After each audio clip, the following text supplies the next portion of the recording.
السلام عليكم البنات، مرحبا بكم في قناتي شهوات حياة. اليوم غادي نقدم لكم مايونيز منزلي ناجح ب100%. ندوزو المقادير وطريقة التحضير.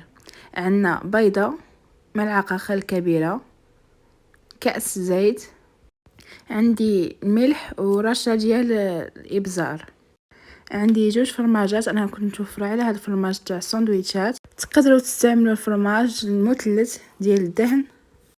نبداو على بركه الله. عندي مولينيكس غندير فيها بيضه، ملعقه ديال الخل، ملح والابزار، الفرماج، وغادي نطحن مزيان المكونات ديالي. هنا من بعد ما طحنت العناصر ديالي غنضيف الزيت تدريجيا وانا كنطحن. كتجي هاد المايونيز ناجحه 100%، كتجي بنينه ولذيذه. تقدموها مع السلطه ديالكم او الرز او اي حاجه. انا هنا قدمتها مع الرز اللي درت له الطون والزيتون، البيض مسلوق والمايز. تقدروا تضيفوا اي حاجه كانت متوفره عندكم في الدار. نتمنى البنات تجربوها وتردوا عليا في التعليق ديالكم.